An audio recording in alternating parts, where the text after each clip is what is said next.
Okay, good day. So welcome sa ating Financial Literacy Class webinar. So this is not an accident kung bakit po kayo andito ngayon, bakit po kayo nakapanood ng ating video. So it has its purpose. So malamang ang purpose po ay ito na po yung chance and opportunity para po mabago ang iyong financial life. Okay? So, what is IMG? International Marketing Group is a financial education company. Kaya po may libro dahil inaaral namin ito. So, kasi ang laman ng libro na yan, which is The Secret to Saving and Building Your Future, yan po ang guide namin kung paano i-manage ng tama ang aming finances. And also, since we are promoting financial literacy to all Filipinos, as of February 24, 2025 today, so meron na po kaming naturuan na 14.5 million na Filipino families na sharean tungkol sa libro na ito, The Secret to Saving and Building Your Future. Okay, so ano ba ang misyon ni IMG sa bawat Pilipino? So ang misyon ni IMG is to save Filipinos from financial crisis. So syempre lahat naman po tayo nakaranas talaga ng crisis financially. It's because of the lack of financial knowledge. So yan po ang goal at hangarin namin na ma-share sa lahat tungkol sa kaalamang pinansyal para maiwasan itong crisis na ito. So, ano po ba ang mga crisis na na-experience natin sa buhay? So, usually po, kaya nagka-problema tayo dahil sa number 1, sakit. Diba? Kapag nagkaroon ng sakit sa family, problema agad ang pera kasi napakamahal po ang gastusin sa sakit. Number 2, kapag may namatay, especially kapag namatay ang breadwinner, kailangan talaga na may preparation. If in case na may namatay man sa family member, at least hindi tayo problema. Pangatlo, problema din po kapag may utang. Kasi po, pag may utang tayo, every year, nag-earn siya ng interest. So, patong-patong po ang interest ng utang. Kaya, problema tayo kung paano natin siya mabayaran. Okay? At pang-apat, emergencies. Siyempre, emergencies happens anytime. And kapag may emergencies, may kasamang pera yan. So, kung hindi tayo prepare po dito, malamang problema din po tayo sa pinansyal. And lastly is live too long. What if binigyan tayo ng mahabang buhay ni Lord, umabot tayo ng 100 years old? Syempre, as long as we stay here on earth, may gastusin pa din. So, kung hindi po natin siya mapagandaan, mahihirapan po talaga tayo financially. Okay? So, ano po ba ang dapat gawin para at least maiwasan ang financial crisis sa buhay? So, ang first step po is financial education. Kailangan talaga yung kaalaman, And then, kapag may knowledge na tayo, kailangan natin siyang i-execute. Indeed, IMG is the solution kasi yan po yung ginagawa namin. We teach, we educate, and then ina-apply namin kung ano po yung natutunan namin dito sa IMG. So, what is IMG? IMG is not an insurance or investment company. We are a company that offers total financial solution for a total peace of mind. So, ang makukuha talaga namin dito sa IMG is yung peace of mind. And our main product here is kaalaman, financial education. We are your wake-up call. So, paano kami nag-iipon dito sa IMG? Siyempre, meron kaming financial blueprint. So, para lang po tayo nagpaplano, Tulad ng bahay, siyempre, hindi po tatayo ang bahay kung walang blueprint. Tama po. So, walang plano. Ganon din sa ating financial life. Dapat po mayroon tayong blueprint. So, ito po ang blueprint namin dito sa IMG sa pag-build ng aming wealth. So, ang tawag po dito ay solid financial foundation. So, para lang po tayo nag-build ng bahay na kailangan step by step siya. Dapat may pundasyon hanggat sa ma-build natin ang haligi ng ating bahay. So, what is the first step in building our wealth is, syempre, we should have our own healthcare. So, sa healthcare, dapat po short-term and long-term. Short-term na pwede natin magamit as soon as possible, and long-term na pwede natin magamit kahit tumanda man tayo, kahit umabot man tayo sa retirement age. So, dapat meron tayo niyan. At dito sa IMG, meron kaming sariling Kaiser Long-Term Healthcare. So, meron kami niyan kasi naniniwala kami na yan ang pinakauna dapat i-build as our foundation sa pag-build ng wealth. And the next step po ay insurance. So marami po mga tao allergic sa word na insurance, where in fact, ang insurance, magagamit lang po yan if may namatay. Yes, kapag may namatay, saka na po maibigay ang pera para sa pamilya. Kung tayo po ay breadwinner, importante po na may insurance. Kasi if in case na we die too soon, kung kinuha man tayo ni Lord, hindi po matitigil ang pag-suporta sa family natin financially. Tuloy-tuloy pa din ang pag-support sa kanila dahil may insurance. Ang insurance po namin dito sa IMG, meron po kaming Manila Bankers Life, Most 18 and Most GRP. Okay. And pangatlo ay yung debt management. So kung meron po tayong mga issues sa utang, so goal talaga natin is ma-manage siya. So meron naman po tayong mga workshops dito sa IMG wherein tuturuan tayo paano i-manage yung utang at the same time no? Meron tayong solution which is yung business ownership program. So meron pong entrepreneurship program ang IMG para magkaroon tayo ng additional income para mabayaran ang ating utang. Yes, may solution po dito sa IMG para maging debt-free tayo. Pang-apat ay emergency fund. Syempre, ang emergency fund magagamit po yan if in times of emergencies. So, syempre, kailangan natin ng pera, di ba, in times of emergency. So, meron tayong mga financial vehicle na wherein dito kami nagsisave for our emergency fund. So, meron kaming Most 18 PDF which is napakagandang product. Hindi po nagne-negative ang ating pera dyan. At the same time, nag-earn siya ng interest per year. Hanggat wala pang emergency sa buhay natin, nag-earn siya ng interest per year. And pwede siyang ma-withdraw din anytime in case of emergencies. So, dyan po kami nagsisave, no, sa Most 18 PDF. And last step is yung investment. Ang investment is magagamit po natin yan for our long-term goal. So, if we have financial goals after 5 years or 10 years from now, ano bang tamang financial vehicle for that? So, meron tayong mga mutual fund companies, no, na ka-partnership ni IMG na matutulungan tayo sa pag-build ng ating wealth, no, for the future. So, meron tayong Soldivo, Atram, PhilEquity, PhilAmAsset, Family Sun Life. Meron tayong direct stocks din, no, from MyTrade.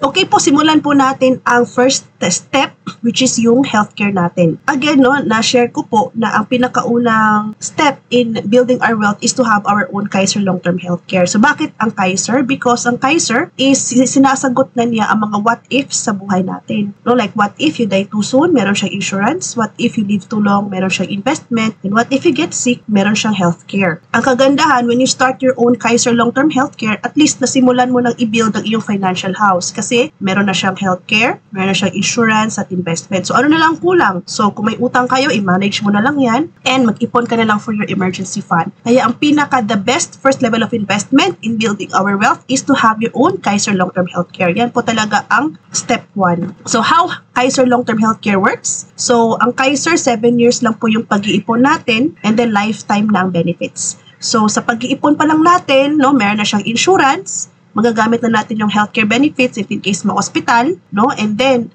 meron din po siyang annual physical exam and dental benefits per year. After that, on the 8th year onwards, hindi mo na kailangan maghulog pa kasi tapos na yung savings mo, 7 years lang. Kahit nag-stop ka na sa paghulog ng 7 years, may mga benefits pa din, no? Like, meron pa din siyang insurance, may healthcare benefits pa din siya. Ang kagandahan, no? Kahit anong sakit dito, covered na ni Kaiser dito sa 8th year onwards. And then, at this time, nagkakaroon na po ng investment income yung inyong savings dito. So, per year, nag-earn siya ng interest from 3% to 10% maximum. Lifetime na po yan. Okay? And then, on the 20th year, yan po yung maturity period natin na wherein we can be able to withdraw our savings kung gusto mo 100% or pwede mong stay muna kay Kaiser kung gusto mo naman ng lifetime healthcare. So every year nag-earn pa din siya ng interest. So nag-accumulate po yung ipon nyo dito every year. Or pwede namang portion of it i-withdraw mo yung savings mo, no, as your health expense, and then yung remaining funds mo is gawin mo siyang healthcare fund. So pwede naman po yun. Okay, to know more about Kaiser, meron po tayong separate na video for that para po ma-explain in detail ang benefits ng Kaiser.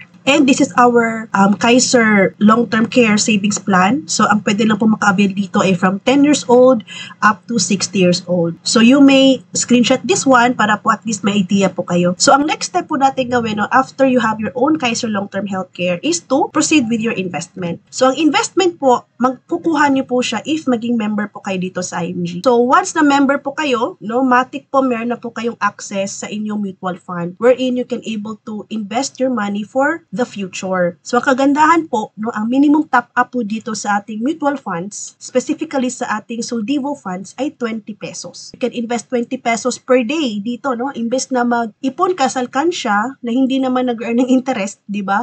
Pag-iinteresan pa, dito po pwede. Talagang secure ang iyong ipon dito kahit pa 20-20 araw-araw. Rest assured, no, that it will grow long term, no, dahil nag-i-invest po tayo dito sa mga stocks. So once we invest in our mutual fund, so yung pera natin ay napupunta po dito sa mga blue chips company like Jollibee, Ayala, BPI, SM, BDO, Robinsons, etc. So when we start investing in our Soldivo fund, no, meron pong 2 types sa ating fund kapag inopen po natin ang ating portal. So una is Soldivo Strategic Growth Fund. So, ang Soldivo Strategic Growth Fund is specifically for your long-term goal siya. Probably 10 years or more. Yung ating Soldivo Bond Fund naman ay para naman sa ating short-term goal, which is yung 3 to 5 years. Kaya, ang gawin po natin dito, no, i-diversify po siya. Ikalat natin siya. So, dapat meron kang strategic growth fund na ipon, meron ka ding bond fund na ipon. So, for example, mag-ipon ka ng 500 pesos. So, pwede niyo pong maglagay ng 250 pesos sa strategic, 250 pesos naman sa bond fund. So, ganun dapat, no, i-diversify ang ating savings. So, may tanong dito, bakit taon ko pa makukuha ang aking pera sa mutual fund? So, di ba pwedeng tumutubo agad yung pera ko after 1 month, after 2 months, after 3 months?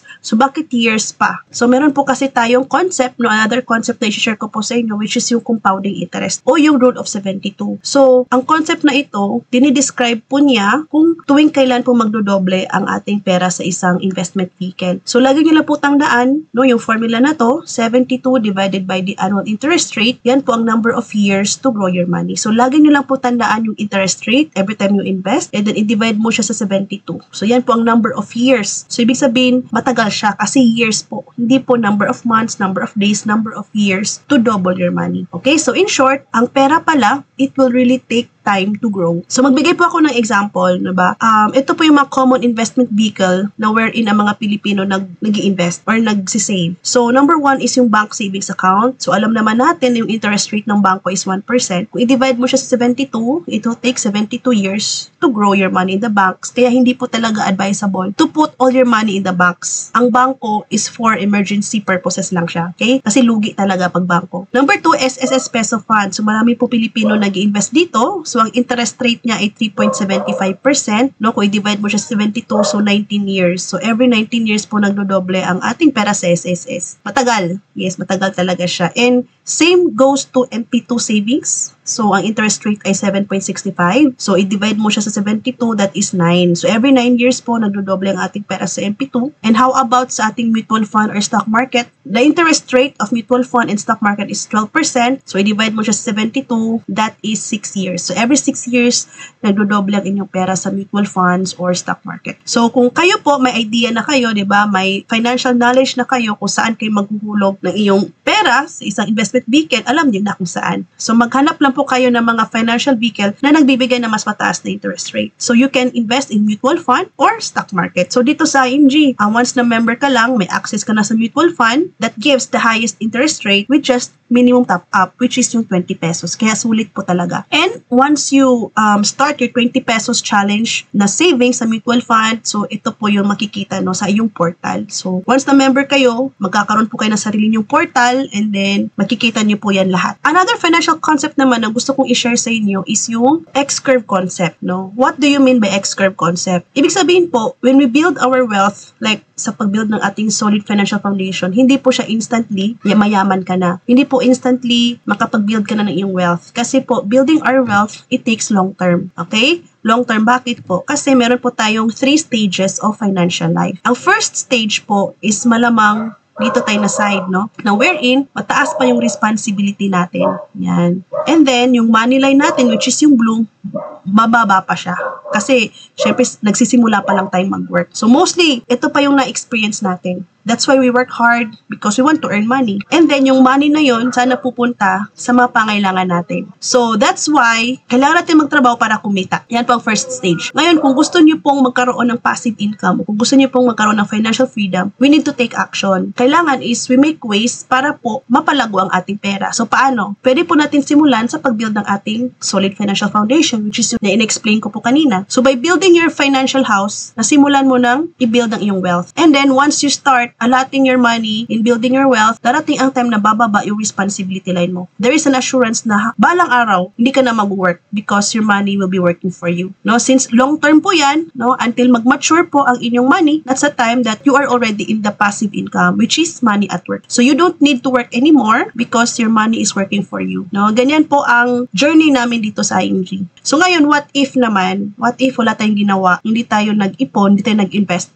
hindi tayo naglaan ng time to learn more in building our wealth or building our passive income, tataas lang po yan. No, hindi po bababang responsibility. So, after how many years, trabaho ka pa rin ng trabaho because you are not building your wealth. Yung wealth mo, wala kang makukuha kasi hindi ka naman nag-start magtanim. So, ganun lang po. So, once na maging part po kayo dito sa ING, and we are applying what we've learned, darating talaga ang time na we are enjoying the life of financial freedom and time freedom. Okay, so paano po tayo mag-start, no? Sa pag-build ng ating wealth? ang first step po talaga is to allocate your money or in short, budgeting. Tamang pag-budget. So kasi po, ito po talaga ang reason kung bakit marami pong nagkaroon ng problema sa pera. It's because of the budgeting. Mali ang pag-budget ng pera. So dito po sa IMG, we are following the prosperity formula o yung 10-20-70 rule. Na every time magkaroon kami ng income, 10% agad nilalaan namin sa tithes because naniniwala kami that our resources, our money comes from our Lord. So nagbigay po kami 10%